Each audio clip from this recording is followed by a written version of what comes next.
Merci. Donc, bonsoir à toutes, à tous. J'ai en effet un peu plus connu pour l'histoire des couleurs que pour l'histoire des animaux, mais j'ai en effet consacré ma thèse au bestiaire héraldique médiéval et depuis, c'était en 1972, la soutenance, je n'ai jamais cessé de travailler sur l'histoire des rapports entre l'homme et l'animal, l'histoire de la zoologie. Et jusqu'à des dates récentes, il n'était pas fréquent que des historiens s'intéressent aux animaux. Quand j'étais étudiant, puis jeune chercheur, c'était un sujet qui semblait pas sérieux. L'animal n'avait rien à faire sur le devant de la scène, non seulement en histoire, mais en sciences humaines, sur le devant de la scène universitaire. S'intéresser à l'histoire des animaux, c'était s'intéresser à la petite histoire. J'ai eu beaucoup de mal à imposer un sujet de thèse portant sur le bestiaire médiéval et à faire comprendre que c'était un sujet qui n'était pas complètement frivole ni peu sérieux. D'ailleurs, j'avais les mêmes difficultés du côté des couleurs, c'était aussi de la petite histoire. Donc j'ai vu les choses changer, davantage d'ailleurs pour l'animal que pour les couleurs. Aujourd'hui, l'animal est un objet d'histoire à part entière, pas seulement pour les médiévistes, mais pour tous les historiens et toutes les sciences humaines. Il y a une actualité de l'animal, vous le savez d'ailleurs, animal et société, c'est un sujet qui est dans l'air du temps, avec nos préoccupations actuelles sur le droit des animaux, sur le sort des animaux, sur nos pratiques de consommation, etc. Donc le travail des historiens est devenu en relation avec ces interrogations qui sont les nôtres. J'aurais bien aimé voir de tels changements du côté de la couleur, mais malheureusement, ça n'a pas été le cas. Donc beaucoup de changements et de progrès du côté de l'histoire des animaux.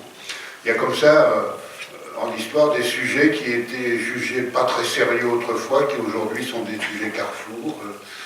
Par exemple, ça a l'air extravagant, mais l'histoire de l'alimentation, quand j'étais étudiant, ça semblait pas très sérieux, c'était la petite histoire. L'histoire du vêtement, qui est vraiment un sujet de pointe aujourd'hui, le vêtement étant le grand code de la vie en société, ça semblait frivole, c'était pareil, c'était pour la petite histoire. Donc je ne suis pas si vieux que ça, c'était il y a 50 ans, et en 50 ans, donc les choses ont bien changé, et je ne peux que m'en réjouir. Alors chez les historiens, l'ouverture vers le monde animal s'est faite dans les années 70-80 avec la collaboration d'autres disciplines, l'ethnologie, l'anthropologie, la linguistique, et puis naturellement la zoologie, et même au sens large les sciences naturelles et les sciences biologiques. Quand j'étais jeune chercheur, les barrières sont un peu tombées entre les différentes disciplines et les collaborations sont devenues plus étroites entre ces disciplines au sein des sciences humaines et même sciences humaines et sciences naturelles. Ça a été très fructueux pour une réflexion collective autour de l'animal. Moi-même, j'ai animé avec un collègue zoologue, François Coquelin, au Muséum national d'histoire naturelle pendant assez longtemps, d'ailleurs, un séminaire comme ça, pluridisciplinaire autour des animaux et des rapports entre l'homme et l'animal. J'ai même assisté pendant ma carrière assez longue à la naissance d'une discipline qui n'existait pas quand j'étais étudiant, l'archéozoologie, c'est-à-dire l'étude des restes animaux qu'on trouve dans le sol, l'archéologie des restes animaux, des ossements bien sûr, mais aussi des dents, parfois des poils, des parties d'animaux, des humeurs d'animaux même quelquefois. Et cette discipline a apporté pas mal d'informations, surtout pour les époques anciennes où les documents sont relativement rares. Évidemment, pour les époques récentes, on a beaucoup de documents de catégories variées, l'apport est un peu moindre, mais pour l'histoire de la domestication, par exemple, c'est une discipline très importante parce que les animaux domestiqués présentent des particularités osseuses et dentaires. Quand on domestique une espèce animale, on castre les mâles, castrer par exemple les porcs sauvages mâles pour en faire des porcs domestiques, et la castration modifie les formules osseuses et dentaires. Aujourd'hui, on a des moyens, que je connais mal, qui permettent de dire si l'animal, dont on a trouvé les ossements dans le sol, était castré ou non. Donc on peut faire une géographie, une chronologie, et par là même mieux cerner les époques et les lieux des premières domestications pour chaque espèce animale. Ça suscite parfois des controverses, des polémiques. J'ai assisté notamment il y a quelques années dans un colloque sur la domestication. Il y avait polémique entre les partisans du mouton, le plus ancien animal domestique, ou le chien, le plus ancien animal domestique lui aussi. D'abord le mouton, puis le chien, ou d'abord le chien, puis le mouton. Et les querelles étaient assez violentes. Les partisans du mouton, dont j'étais, arguant que ça ne sert à rien de domestiquer le chien tant qu'on n'a pas domestiqué le mouton.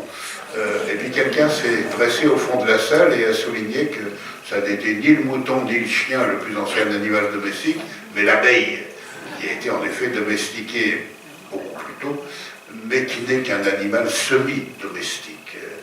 Donc voilà, la science avance, les historiens ont pour devise le passé change tous les jours, sous-entendu grâce au travail des historiens, et c'est vrai, nos connaissances se transforment, se complètent, se nuancent, parfois s'inversent, et ça concerne les animaux comme ça concerne beaucoup de choses. Alors je vais surtout vous parler du Moyen-Âge, parce que au Moyen-Âge, l'animal est présent partout, et quand on est historien du Moyen-Âge, on ne peut pas ne pas rencontrer l'animal dans toutes sortes de documents. Mais c'est vrai aussi d'autres époques, de l'Antiquité ou de l'époque moderne. Mais au Moyen-Âge, il est vraiment partout.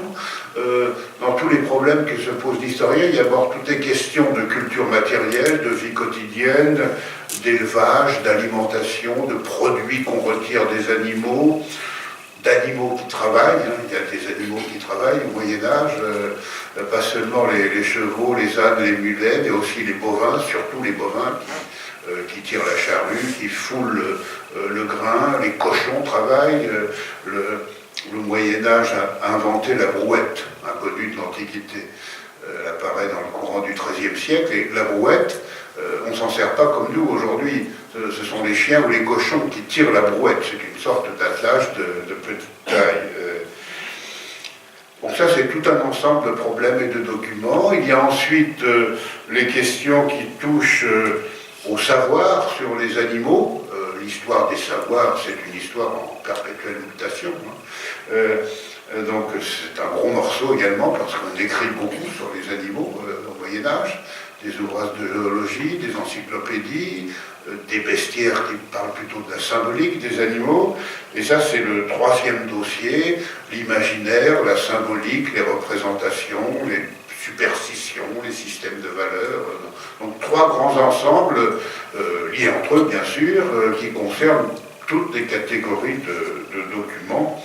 Donc c'est vraiment un sujet transdisciplinaire. L'adjectif est un peu galvaudé aujourd'hui, tellement on l'a mis à toutes les sauces. Mais transdisciplinaire et transdocumentaire, c'est un sujet carrefour, l'animal, pour les sciences humaines et particulièrement pour les historiens. Et donc ça a attiré de jeunes chercheurs, longtemps un petit peu isolés, à m'intéresser scientifiquement à l'histoire des animaux, spécialement l'histoire médiévale. Ça n'est plus du tout le cas aujourd'hui. Le Moyen-Âge est bavard sur l'animal, et on peut distinguer deux grands courants de pensée dans la culture médiévale. D'une part, un courant dominant qui invite à ne pas confondre l'homme et l'animal. C'est la pensée chrétienne qui est là, et pour le christianisme, l'homme a été créé à l'image de Dieu, et l'animal, lui, c'est une créature imparfaite mise au service de l'être humain. Donc, assimiler l'homme à un animal, ça n'est pas possible. Ce serait dire que l'animal a été créé à l'image de Dieu, donc ce ne serait pas qu'un péché.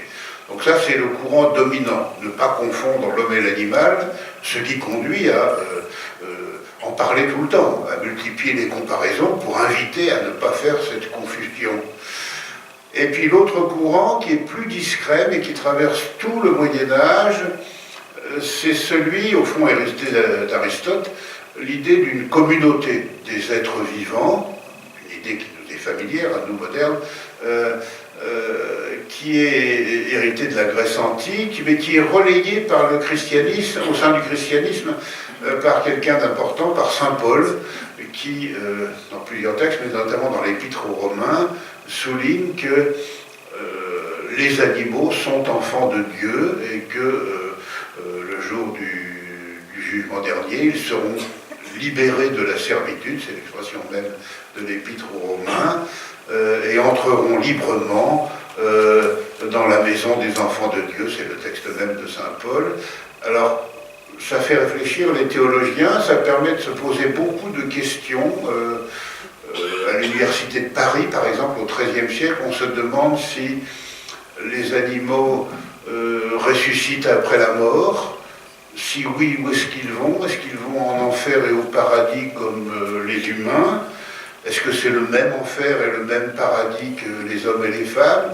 Ou est-ce que c'est un enfer et un paradis spéciaux pour animaux, ou pour chaque espèce animale? Ça nous fait sourire, mais ça implique une proximité entre l'homme et l'animal plus grande qu'aujourd'hui. On se demande également, plus pragmatiquement, si on a le droit de faire travailler les animaux le dimanche, si on peut leur imposer des jours de jeûne, comme pour les êtres humains, etc., etc. Donc ça, c'est un autre courant, l'idée d'une communauté des êtres vivants.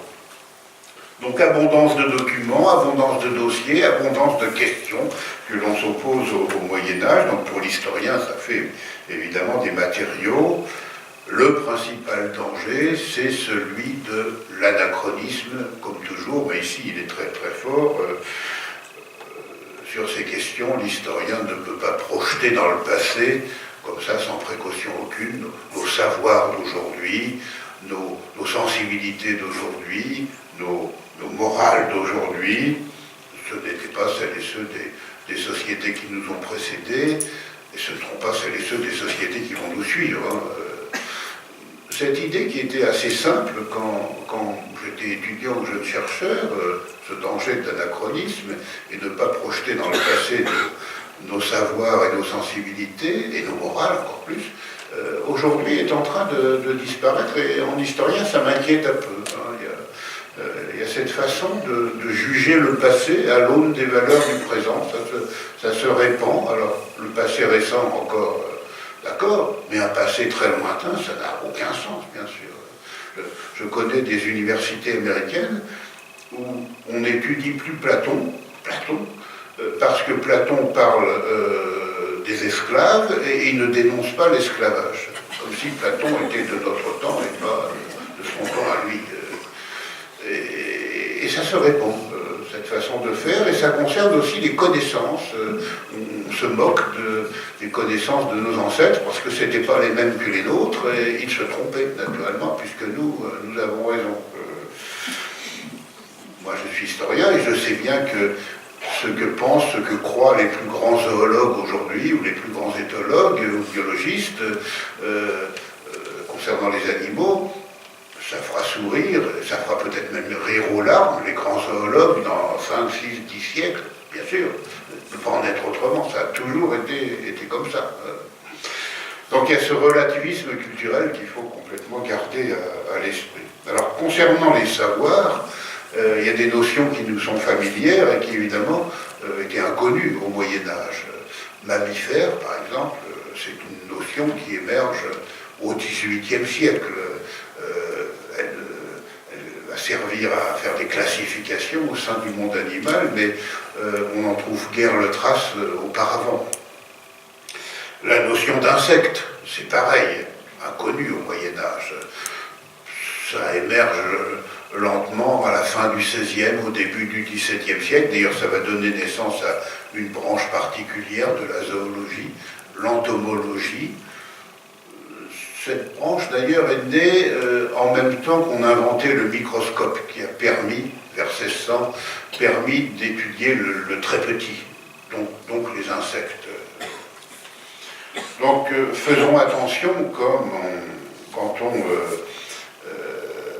parle des époques anciennes, nos savoirs actuels en matière de zoologie n'étaient pas les savoirs d'autrefois, et les savoirs d'autrefois sont tout aussi respectables que les savoirs d'aujourd'hui. Au Moyen-Âge, quand on classe les animaux, on fait à peu près comme on le faisait dans l'Antiquité romaine, on distingue 5 catégories. Les quadrupèdes, les animaux qui marchent à 4 pattes sur la terre, les oiseaux et tout ce qui vole dans les airs, deuxième catégorie, les poissons et tout ce qui vit dans l'eau. Alors, la baleine, par exemple, c'est un poisson, c'est un grand poisson. La notion de mammifère étant inconnue, ne nous trompons pas. Les serpents, quatrième catégorie, c'est un monde assez étendu, les serpents, tout ce qui rampe sur le sol. Et puis une 5e catégorie qu'on appelle les vers, vermes en latin, où on range tous les animaux qu'on n'a pas pu classer dans les catégories précédentes, mais de petite taille. Alors, les insectes, en effet, les petits rongeurs, les mollusques, les batraciens, les crustacés, tout ça, ce sont les vers, la vermine. Donc on va trouver dans cette catégorie aussi bien les araignées que les crevettes, les musaraignes, les crapauds et quelques autres. C'est le même monde. Les petits animaux et en général pas très valorisants. Et puis quelquefois, dans les livres de zoologie et dans les encyclopédies, on trouve une 6e catégorie, les monstres. Alors les monstres, ce sont des créatures qui sont à cheval sur 2 ou 3 des 5 catégories que je viens d'énoncer. Par exemple, le dragon, c'est un monstre. Il a un corps de quadrupède, des ailes d'oiseau ou de chauve-souris et une queue de serpent. Donc, il est à cheval sur 3 catégories, c'est vraiment un monstre. Le griffon, il a un avant-corps d'aigle, oiseau, et un arrière-train de lion, quadrupède. C'est un monstre. La sirène, elle est moitié femme, donc c'est l'humain qui est là, et moitié poisson ou moitié oiseau, il y a les 2 cas, comme dans l'Antiquité, c'est un monstre. Mais la licorne, par exemple, ça n'est pas un monstre. Jamais on ne trouvera la licorne au livre des monstres, parce qu'elle est totalement composite, oui, c'est un être hybride, mais toutes les parties de son corps appartiennent au quadrupède. Donc ça n'est pas un monstre. Elle a une tête de jument ou de chèvre ou de bouc, un corps de cheval ou de cerf, des pattes de taureau ou d'éléphant, une queue de lion, tout ça ce sont des quadrupèdes. Et puis là en plus une corde sur le front. Et les dates auxquelles on cesse de croire à ces différents animaux de fiction ne sont pas les mêmes. Donc il faut faire une chronologie de ces problèmes. Par exemple, on cesse au Moyen-Âge de croire aux sirènes assez tôt. Dans le courant du XIIIe siècle, plus personne ne croit aux sirènes, mais on croit encore aux dragons. Il faut attendre la fin du Moyen-Âge pour qu'on cesse de croire aux dragons. Et puis la licorne, c'est encore plus tôt. Au XVIe siècle, on croit encore souvent à la licorne. Elle a sa place dans les ouvrages imprimés de zoologie, même encore au XVIIe siècle. Un des premiers auteurs qui commence à douter, c'est Rabelais, qui se moque un peu des licornes dans son Pantagruel. Mais un grand médecin comme Ambroise Paré, à la fin du XVIe siècle, écrit un traité de la licorne, c'est un immense chirurgien, très moderne par certains côtés. Alors il explique que les licornes, personne n'en a jamais vu, la corne de licorne merveilleuse qui guérit tout, c'est une fable, je n'y crois pas du tout. Donc on se dit, il n'y croit plus à la licorne. Puis il termine son livre en disant, mais pourtant à 7 reprises, la Bible parle de la licorne. C'est donc bien la preuve que les licornes existent. Voilà les hésitations que l'on a encore à la fin du XVIe siècle. Et pour qu'on cesse de croire aux licornes, il va falloir attendre le courant du XVIIe siècle avec des résistances, parce que les apothicaires vendent pas mal de produits supposés empruntés à la licorne, notamment des morceaux de corne de licorne, la corne guérissant tout, ou ce qu'ils appellent de l'eau licornée, c'est-à-dire de l'eau dans laquelle a trempé un morceau de corne de licorne, et c'est un produit miracle, aphrodisiaque aussi, d'où pas mal d'enseignes de pharmacie à l'époque moderne qui s'appelle à la licorne. Moi j'en ai encore connu une quand j'étais enfant dans la ville d'origine de mon père, à Alençon, en Normandie. Il y avait une pharmacie, il n'y avait plus l'enseigne, mais il y avait encore le nom à la licorne. Ça vient donc de très loin, ce rapport entre la licorne et la pharmacopée. Donc, parmi les anachronismes à ne pas connaître, à ne pas commettre, j'en cite quelques-uns, des catégories qui ne fonctionnent pas comme pour nous aujourd'hui. Par exemple, sauvage, domestique. Aujourd'hui, les zoologues, les éthologues considèrent comme un animal domestique un animal dont l'homme maîtrise la reproduction. Au Moyen-Âge, comme dans l'Antiquité, comme encore à la Renaissance, on considère comme domestique un animal qui vit dans la maison, près de la maison. La maison, en latin, se dit domus, donc un animal domestique, c'est un animal qui est dans la maison ou autour de la maison, domus. Par là même sont domestiques, bien sûr, les animaux de la ferme, comme pour nous, le chien et le chat, le chat, je dirai un mot tout à l'heure, mais aussi le rat et la souris, le corbeau, le merle, le lapis, qui sont là tout autour de la maison, le renard, qui est un grand familier du poulailler, qui vient tous les jours visiter le poulailler. Donc, tout ça, ce sont des animaux domestiques. Donc, soyons prudents quand nous utilisons le terme de sauvage, les termes de sauvage et de domestique, ça ne marche pas comme aujourd'hui. Même chose, animal indigène, animal exotique. C'est pas tout à fait comme pour nous. Il y a des animaux qui ne sont pas présents sur le sol européen au Moyen-Âge, mais qui ne sont pas exotiques pour autant. Le cas le plus fameux, c'est le lion. Le lion fait partie de la vie quotidienne au Moyen-Âge, et pourtant il n'y a jamais eu depuis le Paléolithique de lion sur le sol de l'Europe.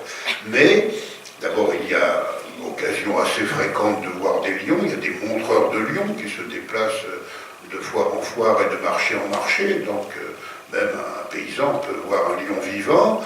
Les seigneurs, les grands seigneurs, les abbayes, les évêques, les villes ont des ménageries avec des fauves dans leurs ménageries. Et puis, le lion, il est présent dans n'importe quelle église, même la plus petite.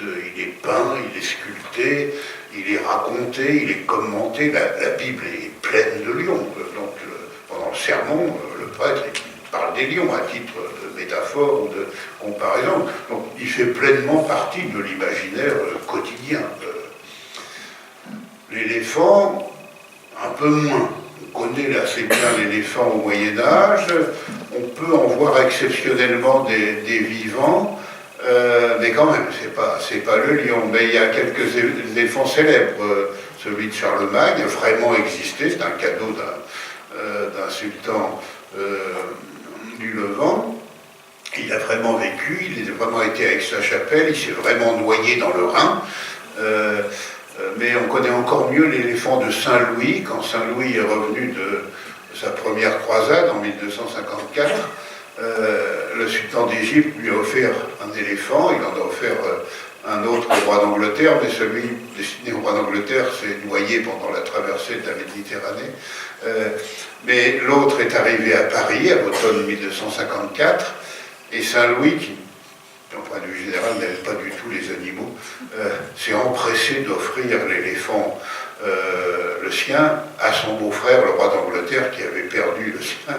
Et on a par chance conservé des documents assez nombreux sur le voyage de l'éléphant en 1254-55 de Paris à Londres. Donc on sait beaucoup de choses sur cet éléphant du milieu du XIIIe siècle. À Beauvais, l'évêque de Beauvais est venu le bénir, lui a offert une très grande cape pour le protéger de la pluie. Une foule considérable, naturellement, était venue voir la grosse bête. À Calais, encore plus, pour voir embarquer l'éléphant sur un navire.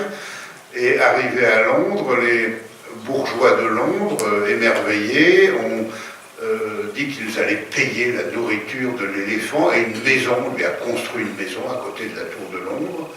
Et cet éléphant a vécu longtemps, on a des documents comptables, on sait qu'il se baignait tous les jours dans la Tamise, et qu'il avait pour compagnon de jeu un ours blanc, que le roi de Norvège avait offert au roi d'Angleterre. On ne sait pas le nom de l'éléphant, mais l'ours blanc s'appelait Piscator, c'est-à-dire le pêcheur. Voilà, donc il y a des animaux comme ça, bien documentés. En revanche, au Moyen-Âge, on ignore tout de l'hippopotame, dans les bestiaires et les encyclopédies, le chapitre de l'hippopotame. On sait que ça existe, que c'est une sorte de cheval qui vit dans le Nil, nous disent les auteurs, et alors, dans les images, on a toutes les formes, mais aucune ne s'apparente à notre hippopotame. La girafe aussi est très très mal connue, le rhinocéros, qu'on confond parfois avec la licorne, jusqu'au début du XVIe siècle. Et là, il y a un rhinocéros qui est resté très très célèbre. En 1514, un petit roi du sud de l'Inde a offert au roi de Portugal, Manuel Ier, un rhinocéros qui a fait un grand voyage par le cap de Bonne-Espérance. Il a doublé l'Afrique, il est arrivé à Lisbonne. Les marins l'avaient surnommé Ulysse, puisqu'il avait fait un grand voyage. Et tout le monde était sidéré de cette bête tout à fait étonnante. On est venu de toute l'Europe à Lisbonne pour admirer le rhinocéros.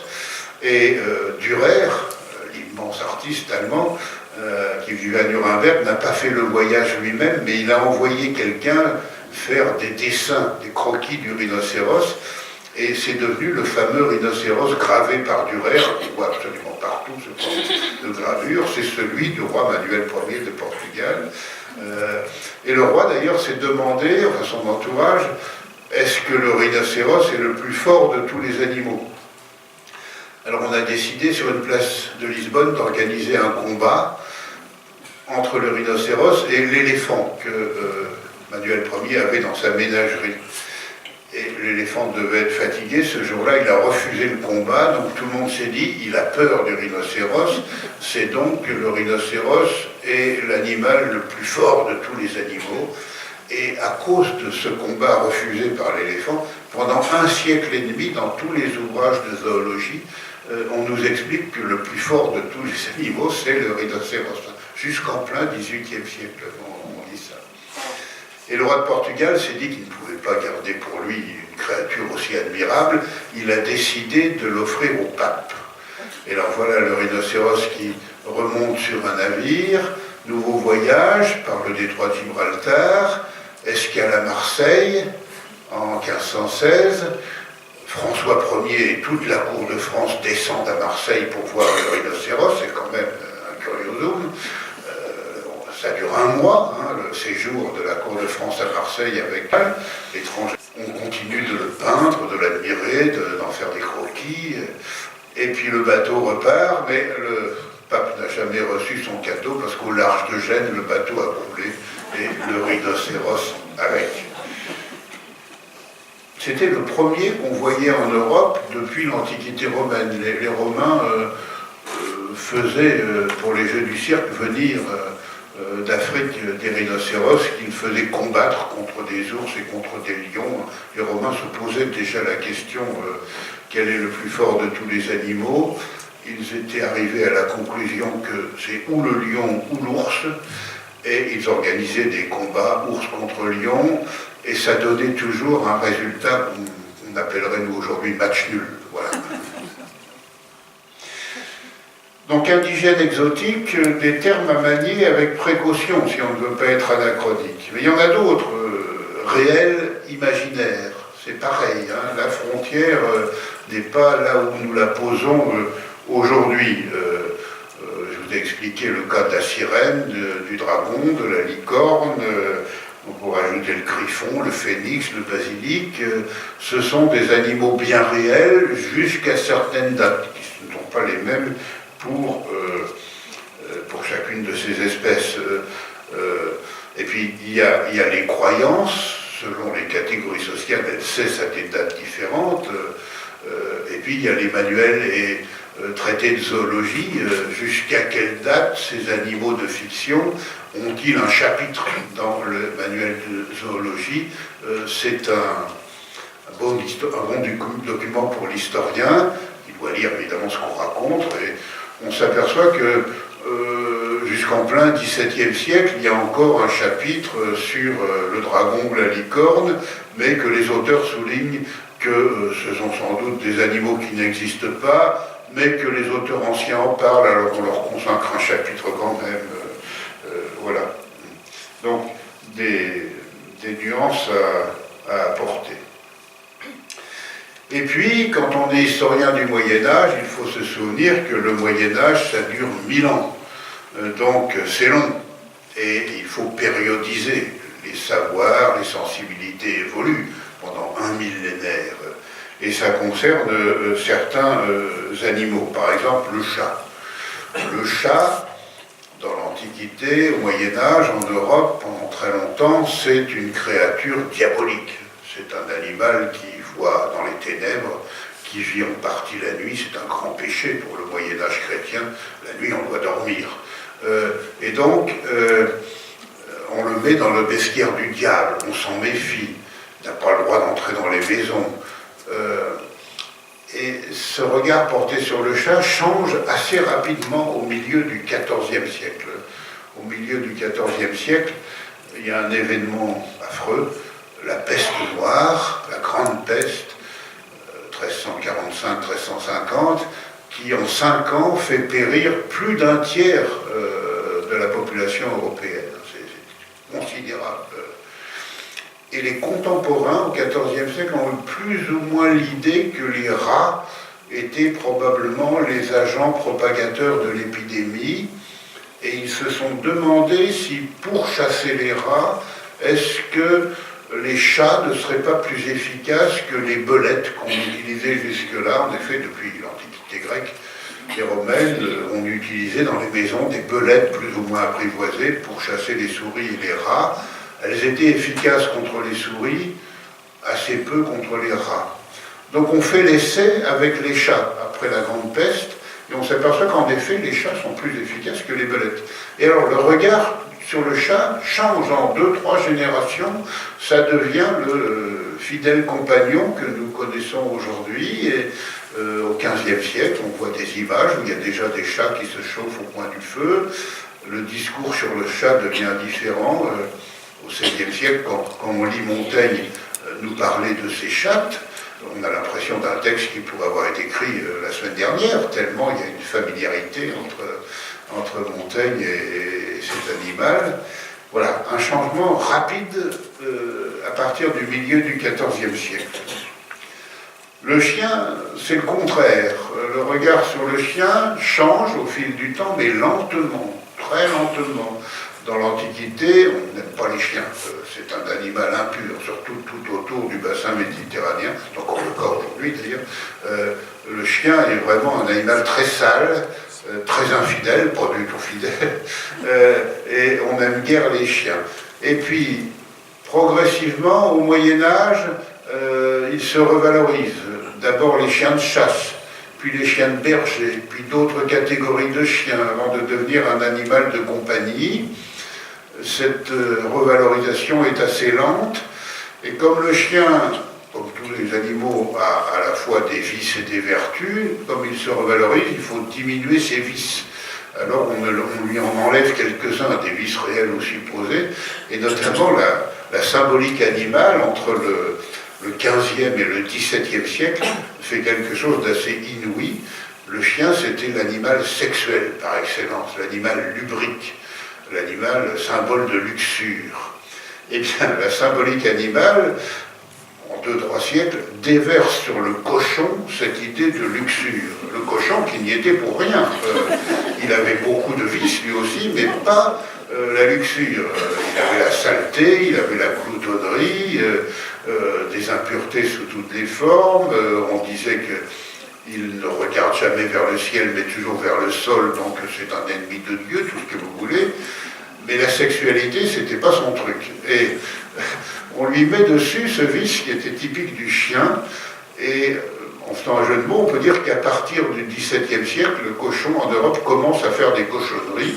Et les faits de langue, les expressions qui nous sont familières à nous aujourd'hui, ne sont pas si anciennes que ça.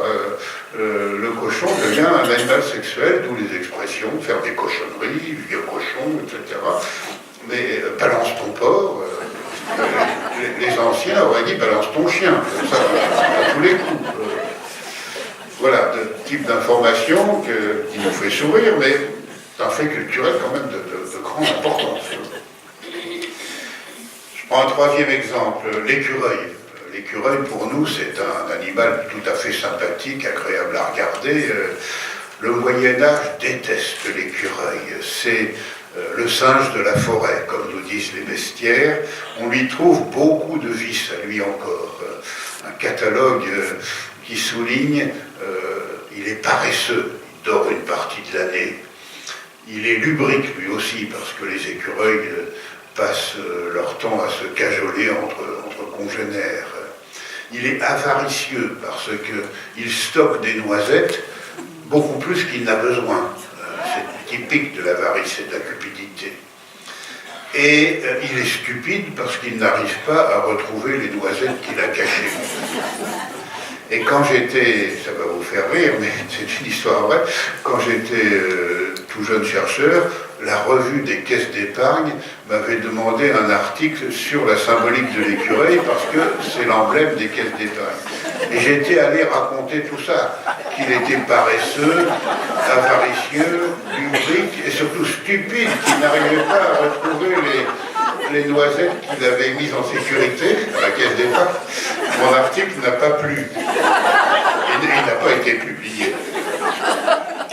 Mais l'époque moderne, elle a un autre regard sur l'écureuil. Quand on lit Buffon, par exemple, son histoire naturelle, au milieu du XVIIIe siècle, les quelques pages qu'il consacre à l'écureuil sont des pages admiratives, les plus belles, les plus beaux animaux de la création. Son préféré, c'est le cheval. Mais l'écureuil a une tendresse particulière, et il n'est pas le seul au XVIIIe siècle. Donc, les systèmes de valeurs, le regard sur l'écureuil entre le XVe et le XVIIIe siècle a changé pour des raisons que je n'arrive pas à cerner. Ça fait longtemps que je réfléchis à ce problème, mais je ne vois pas de pistes qui pourraient apporter des explications. Et le symbole qu'avait choisi Nicolas Fouquet? Oui, c'est ça. C'est un écureuil, c'est en période où l'écureuil s'est revalorisé, donc au milieu du XVIIe siècle, mais son père, son grand-père et son arrière-grand-père avaient déjà l'écureuil dans les armoiries parce que c'est un jeu de mots sur le nom Fouquet qui, dans la langue tourangelle, dans le patois de la région de Tours, d'où est originaire la famille, signifie écureuil, en termes dialectal en quelque sorte. Donc c'est une figure qu'on appelle en héraldique une figure parlante, celle qui forme un jeu de mots entre le nom du propriétaire, du possesseur, et le nom de la figure héraldique. Je m'appelle Corbin et je mets un corbeau dans mes armoiries. C'est très simple. Je m'appelle Pastoureau, ça veut dire petit berger. Je mets un mouton dans mes armoiries. C'est déjà au deuxième degré. Et je m'appelle Fouquet et je mets un écureuil dans mes armoiries. C'est pas limpide pour tout le monde, sauf pour les gens de la région de Tours. Je referme la parenthèse pour vous parler de mes propres enquêtes sur l'animal au Moyen-Âge. Alors il y a quelques animaux auxquels j'ai consacré pas mal d'années de ma vie, notamment, sur lesquels j'ai beaucoup écrit, l'ours et le cochon. Ce sont deux animaux sur lesquels le Moyen-Âge est très très bavard. L'ours, c'est le roi des animaux en Europe, depuis le Paléolithique jusqu'au XIIe siècle, et puis il finit par être remplacé par le lion. C'est l'Église qui a imposé le lion sur ce trône symbolique de roi des animaux, parce qu'il n'était pas indigène en Europe. En plein Moyen-Âge chrétien, il y a encore des cultes païens du lion.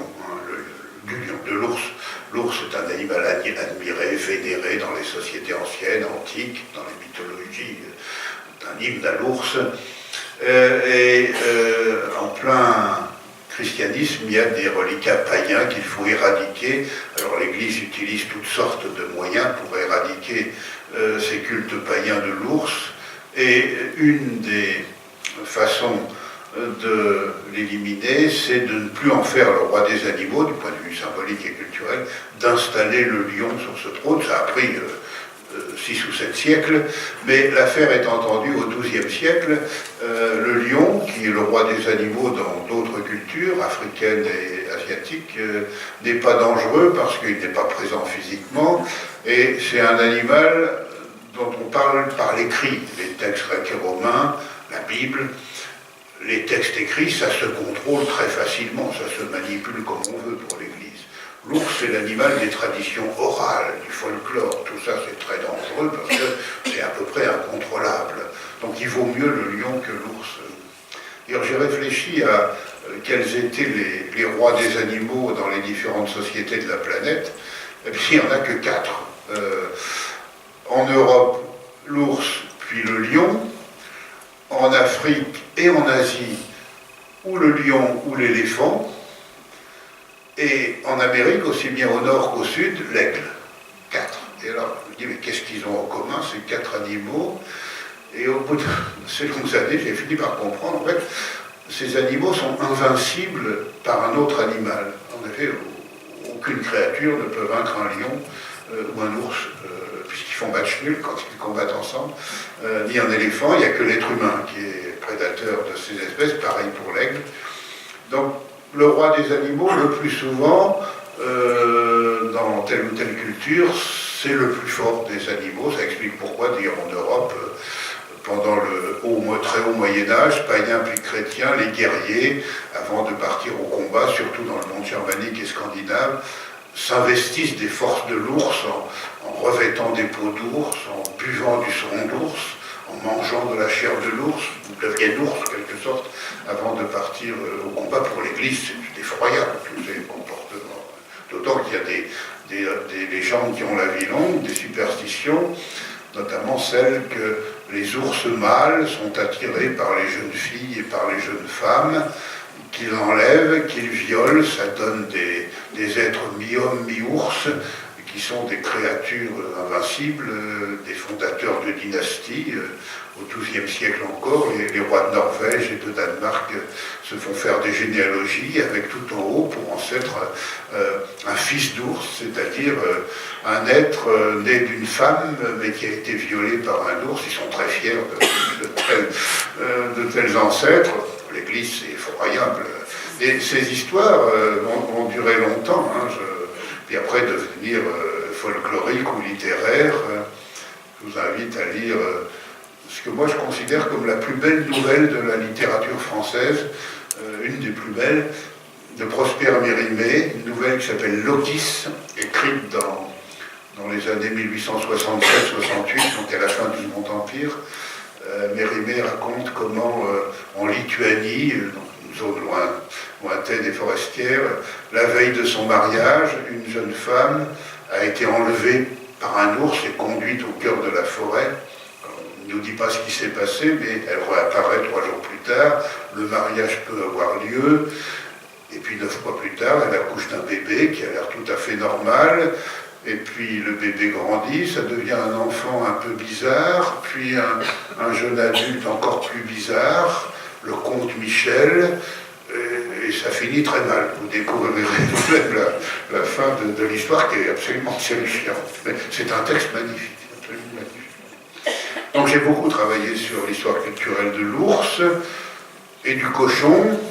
Ce sont au Moyen-Âge les 2 animaux que l'on pense être les plus proches de l'être humain. L'ours, en raison de son aspect extérieur, il peut se tenir debout sur ses pattes arrière, il peut sauter, danser, nager, grimper aux arbres, il peut surtout prendre des outils avec ses mains et s'en servir.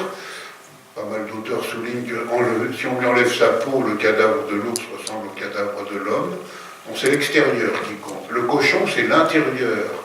L'idée, qui vient de très loin, elle est déjà présente dans la la médecine grecque, qu'à l'intérieur, du point de vue anatomique et physiologique, cochon et être humain, c'est tout pareil. Dans les écoles de médecine, au Moyen-Âge, comme l'Église interdit de disséquer le cadavre de l'homme ou de la femme, on étudie l'anatomie humaine à partir de la dissection du corps, du verra ou de la truie, avec l'idée que c'est tout pareil.